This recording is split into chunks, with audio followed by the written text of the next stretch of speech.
ಕಾರ್ತೀಕ ಮಾಸದಲ್ಲಿ ಕಾರ್ತೀಕ ಮಾಸಕ್ಕೆ ನಿಯಾಮಕ ದಾಮೋದರ ಅಂತ. ದಾಮೋದರ ಅಂದರೆ ವಿಷ್ಣು, ಹಾಗಾಗಿ ವಿಷ್ಣುವಿನ ಆರಾಧನೆ ವಿಶೇಷವಾಗಿ ನಡೆಯುತ್ತೆ. ಈಗ ಕಾರ್ತಿಕ ಮಾಸ ಅಂದ ತಕ್ಷಣ ದೀಪೋತ್ಸವ, ಎಲ್ಲ ಕಡೆನೂ ದೀಪೋತ್ಸವಗಳನ್ನ ಮಾಡ್ತಾರೆ, ಯಾಕೆ ಅಂತ? ಇಲ್ಲಿ ಈ ಕಾರ್ತೀಕ ಮಾಸದಲ್ಲಿ, ವಿಶೇಷ ಕಾರ್ತೀಕ ಮಾಸದಲ್ಲಿ ಮಾತ್ರ ರುದ್ರದೇವರ ಅಣತಿಯಂತೆ ಗಂಗೆ ಈ ಕಾವೇರಿಯಲ್ಲಿ ತಾನು ಸನ್ನಿಹಿತಳಾಗಿರ್ತಾಳೆ ಅಂತ.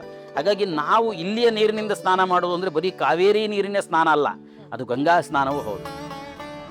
ಅಷ್ಟು ವರ್ಷಗಳು ನರಕಾಸುರನ ಮನೆಯಲ್ಲಿ ಇದ್ದಾಳೆ ಮಗಳು. ಏನಾಗುತ್ತೆ ಪರಿಸ್ಥಿತಿ? ಆ ನರಕಾಸುರನಂತಹ ದೊಡ್ಡ ವ್ಯಕ್ತಿಯಿಂದ ಮಗಳನ್ನು ಹೆಂಗೆ ಬಿಡಿಸ್ಕೊಂಡು ಬರೋದು? ಅವರ ಸಾಮರ್ಥ್ಯ ಅಲ್ಲದು. ಯಾಕಂದ್ರೆ ನರಕಾಸುರನ ಪಟ್ಟಣಕ್ಕೆ ತಲುಪೋದು ಅಂದ್ರೇನೆ ಆಗುವಂಥ ವಿಷಯ ಅಲ್ಲ. ನರಕಾಸುರನ ಜೊತೆ ಯುದ್ಧ ಬೇರೆ ವಿಚಾರ. ಅವನ ದಾನ, ಆ ಮಹತ್ವ, ದಾನ ಬುದ್ಧಿ, ಅದಕ್ಕೆ ಮೆಚ್ಚಿ ಅವನನ್ನು ಸುತಳ ಲೋಕಕ್ಕೆ ಕಳಿಸ್ತಾನೆ. ಇಂದ್ರನ ಮನೆಯಲ್ಲಿ ಏನೆಲ್ಲ ವೈಭವಗಳಿದೆಯೋ ಆ ಎಲ್ಲ ವೈಭವಗಳನ್ನು ಕೂಡ ಅಲ್ಲಿ ವ್ಯವಸ್ಥೆ ಮಾಡಿಕೊಡ್ತಾನೆ.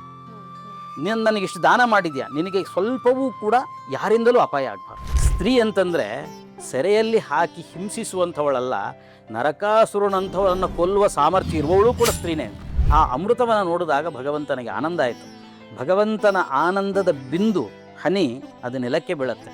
ಆವಾಗಲೇ ತುಳಸಿ ಅಲ್ಲಿ ಹುಟ್ಕೋತಾಳೆ. ಈಗ ತುಳಸಿ ಪೂಜೆ ಮಾಡುವಾಗ ಅಥವಾ ತುಳಸಿ ವಿವಾಹ ಮಾಡುವಾಗ ತುಳಸಿ ಗಿಡದಲ್ಲಿ ಒಂದು ನಲ್ಲಿಕಾಯಿ ಗಿಡವನ್ನ ಇಟ್ಟು ಪೂಜೆ ಮಾಡ್ತಾರೆ.